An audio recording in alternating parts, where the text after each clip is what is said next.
You know what? We cannot be zooming anymore here. Right here, yeah. Let's take a look one just for the speed. I was in Hungary. I was living in Hungary, and I was doing all kind of different occupations at that time. I was playing ping pong as a professional. I was working in a factory, and at one time I decided to go to Budapest and try to become a cinematographer.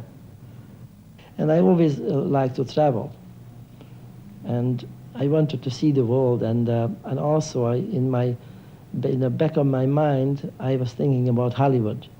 I wanted to go to Hollywood and learn, because I knew that after 4 years in school in Hungary I still didn't know enough. So I wanted to go to the West and learn whatever I can learn there, and then later on go back to Hungary and utilize it in my filmmakings. In 1956 October, we were living historical moments. Everybody was very excited. The revolution happens only once in a lifetime, and maybe in 100 years. And everybody was on the streets demonstrating and trying to take the future of the country in our hands. And as young people, we were really excited, and it took about 3 days when we realized that we were cameramen, directors in the motion picture industry, and nobody even thought about to pick up a camera in our hand and photograph the events.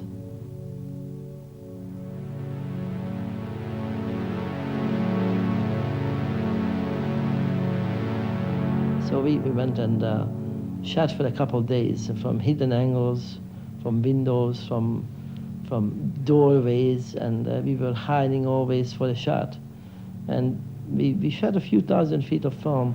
What we really wanted to photograph, it was the spirit of the revolution, and we captured that. And we had all this film in our hands. When on November 4th the Russians came in, the film was hidden in the walls. So they were looking for people who would like to take the film to the West.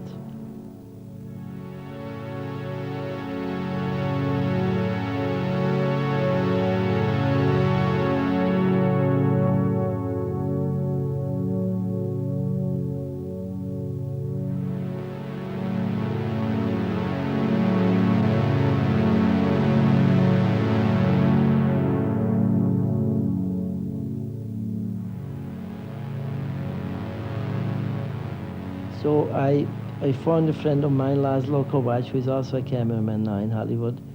And I ran into him on the street and I said, "Hey, Laszlo, what about going?" He said, Going where? I said, "You know where."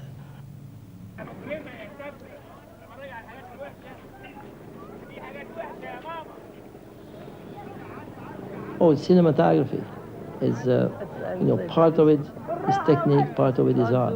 The majority part of it at the beginning is technique. You have to learn technique for years and years and years before you can even consider that you are an artist. Once you have all the tools, once you learn the technique, then you slowly you can become an artist, which means that you can utilize your lighting to express yourself. It's very difficult to learn it. Very difficult because I think you can only learn it by shooting it, by using the light. It comes by experience. When you work every day with a camera, and you know that there's different kind of lighting situations, like backlight or front light or soft light. I think by experience you start learning that what you can expect is going to be on film. Okay, now come on down. The best way to use light for the purpose of creating mood is to select the time of the day to shoot. Like, right now we are here at the pyramids and we wanted to have an early morning light because the Sphinx is lit very nicely with the early morning light. And that's why we came here very early to capture that. For example, the sun is right now from the east because it's very early in the morning, right? So that right now, where the way we are facing, I'm standing sideways. So right now I have a side light on my face and this side of the face goes dark. Now when we come around, for example, now you are in a total backlight situation. And this is the light which gives you a nice halo around the hairs. It works most of the time beautifully with female actresses. They love that kind of a light, and we try to use as much as we can of that kind of a light. And of course, we can talk about dusk lighting. The latest rays of the sun is the most beautiful effect probably in films, and it's very difficult to capture it because you have to shoot the scene in 5 minutes.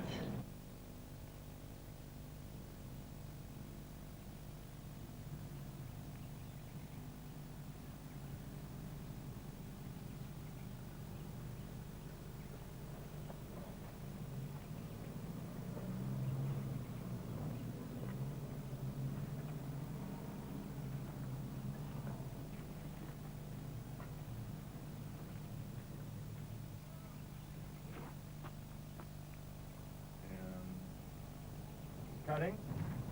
Sam? And cut. Which part was wrong? I mean, just so so it looks like they arrived or not by. Yeah, they go right to Mars.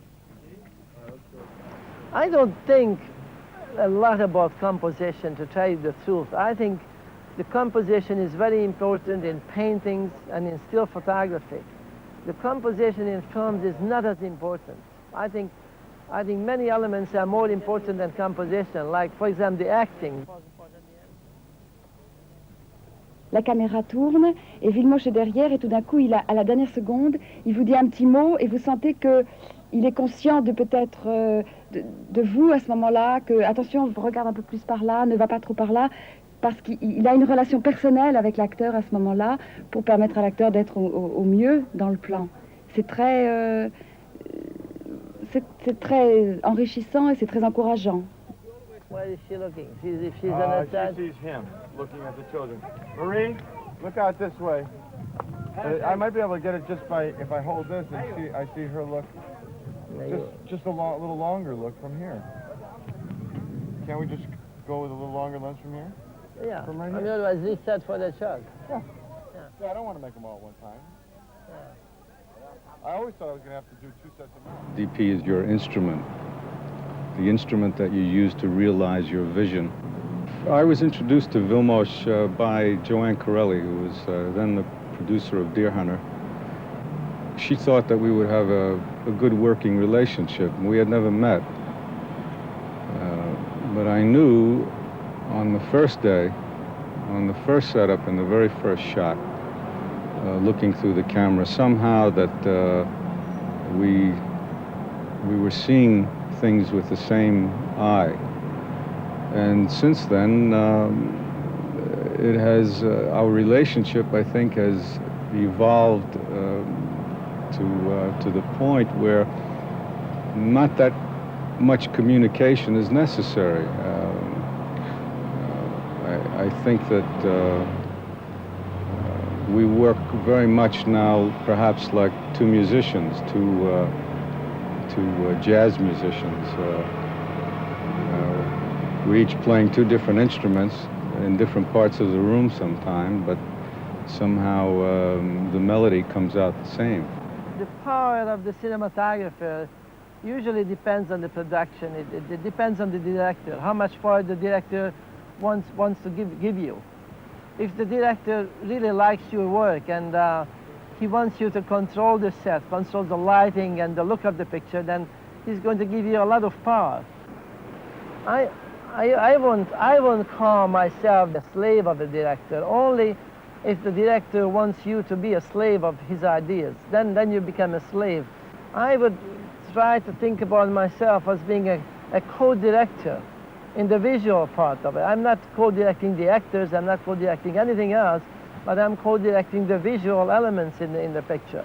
I eventually would like to try to direct just for that purpose, that to be able to handle all the elements in a movie. Just to be able to control the visuals 100%. But it has to be a very, very special picture. It has to be very visual. I would not like to deal with too much dialogue. I would like to really make a picture where if I would turn the soundtrack off, I would understand the picture totally.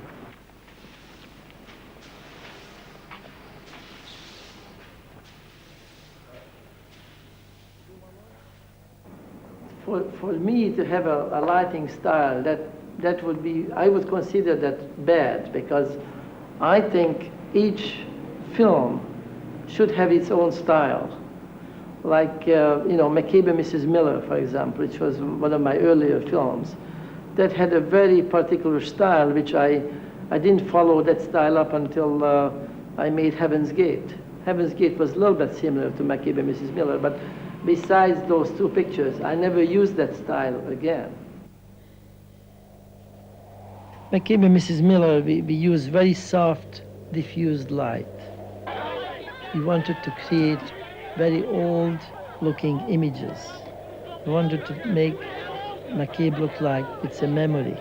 It exists only in the fantasy. It wanted to evoke images like when you see old, faded photographs. Colors are there, but they're very faded, very diffused.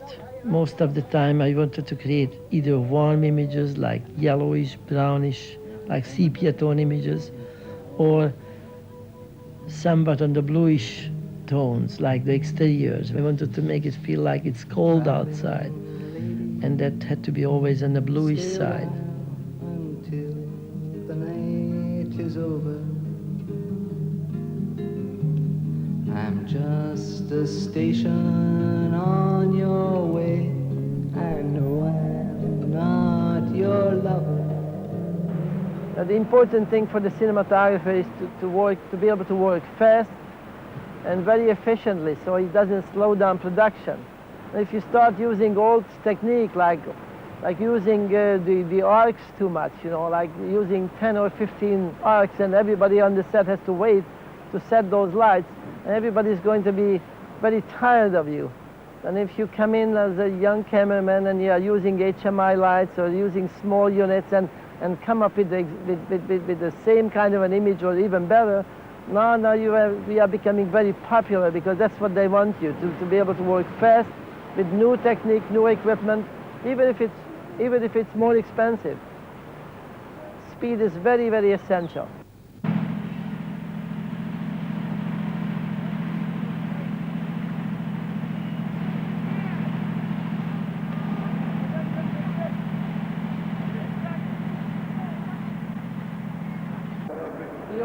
You want me to walk over there?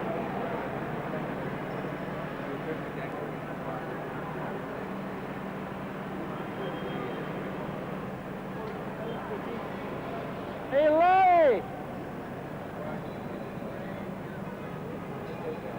I'm getting 5-6. But better flood it out. I'll give you 5, 6. Flood it. Give you 5, 6 for it. This is incredible. Look at this light. We can't carry you through this. The only person that's lit in the whole place. We can't carry you through this whole film. He's always lit. We can't. I mean, you know what I mean? We can't I'd keep like to blaming do it on my the layout. interview. Excuse me. I'd like to do my interview right now. This light. This is Vilmos Zsigmond Okay, lighting. listen, what is it? He takes over, you don't even have to photograph me Wait a second. The anymore. reason why I chose Vilmos Zsigmond is because my Pathé was broke. Nicky, lower down. You still have one more lamp. Okay, now go all the way to the corner, into the hole. And go as high as you can go. Yeah, you can go more into the corner now. Alright, so this is where the light should really go, from here into the downward space, right? All right. The light is the most important thing for the cameraman. The cameraman can create mood with his lighting, and that's really his sole property in a film. The film is, lots of people work on the film, and the cameraman is the only who can control the light.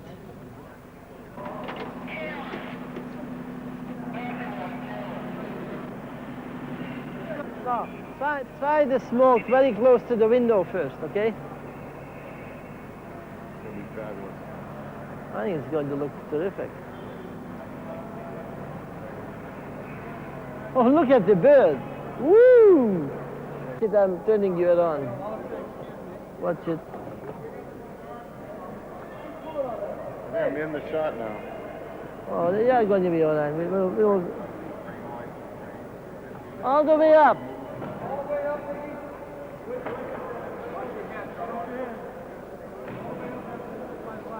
All the way up. In here?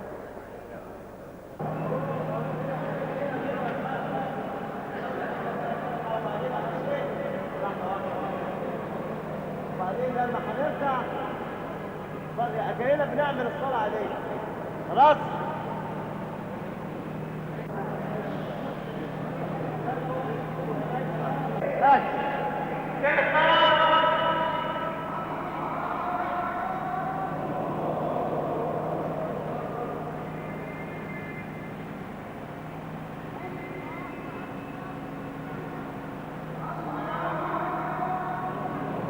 Till?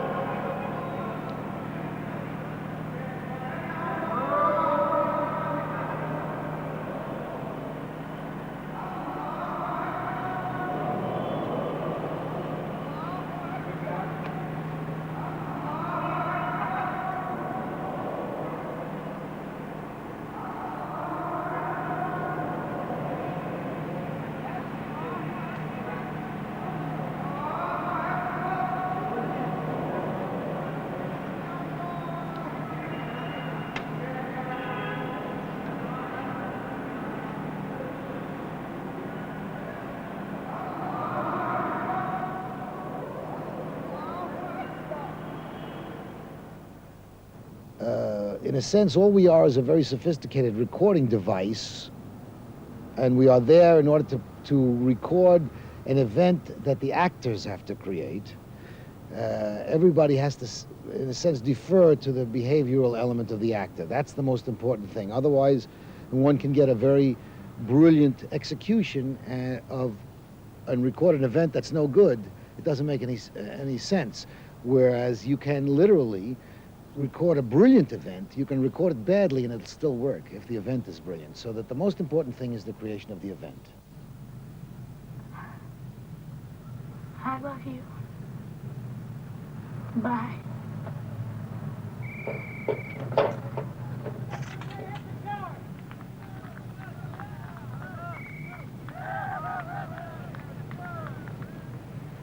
What we wanted to do in the rows, that as many times as possible, turn off lights.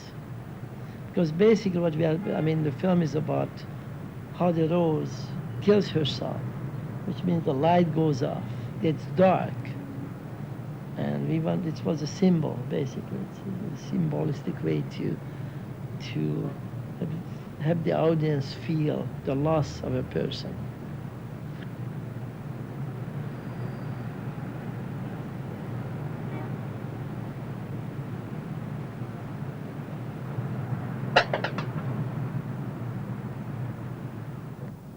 Look, there is no, an art is not an accident.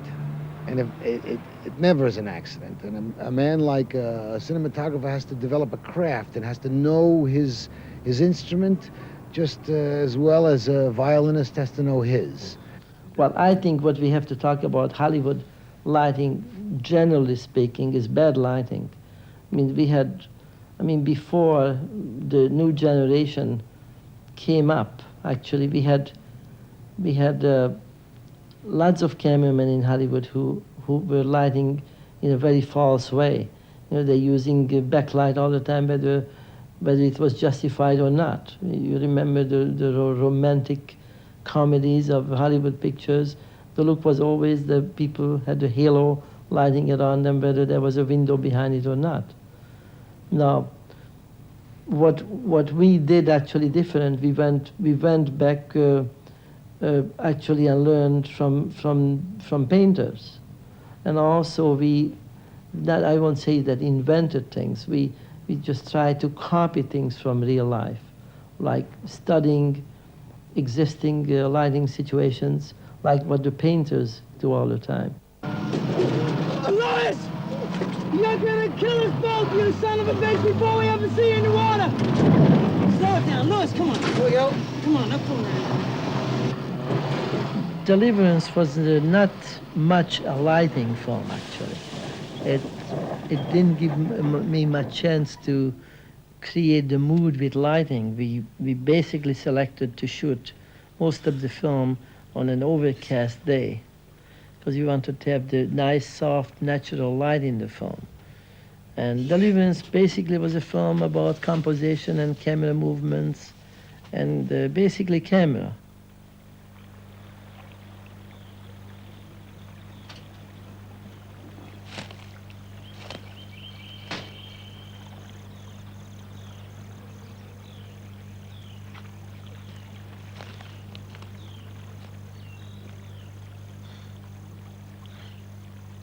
Sometimes you have to lose yourself before you can find anything. Any snakes around here?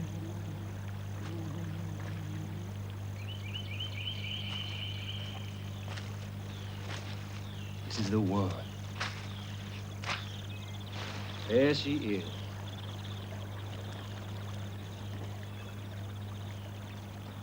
I like still photography myself. I do a lot of stills when I'm on vacation or when I'm on location scouting. I like to capture the mood of a place in one still. But the movie, shooting a movie is much, much more different because in a movie, the movement adds something to something. That, like the camera movement is creating mood, and also the movement of the lighting sometimes. Cinematography is superior to still photography. This one? I would, Vilmos? All right, rehearsal, please. You got it. You see him now? That'll help. All right, attempt. And release him. And action. Action, John.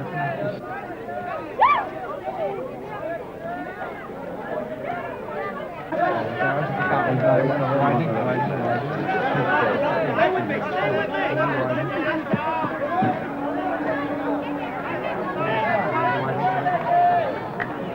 Come on!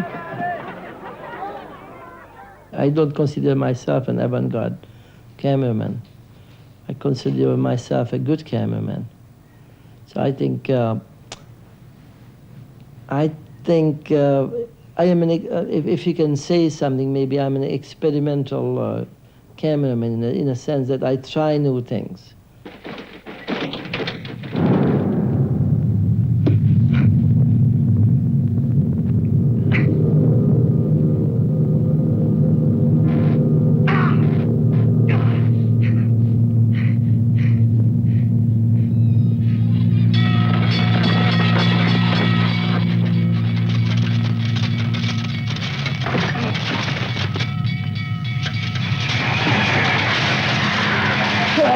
shit!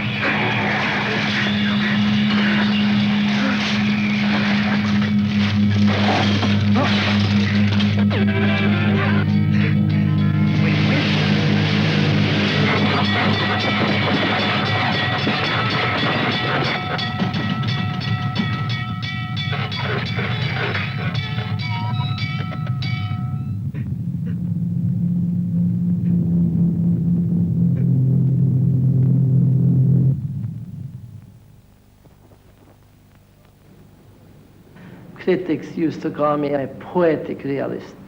You do poetry in images and in lighting. And I think it's a very flattering thing, you know. I think that all good cinematographers are poets.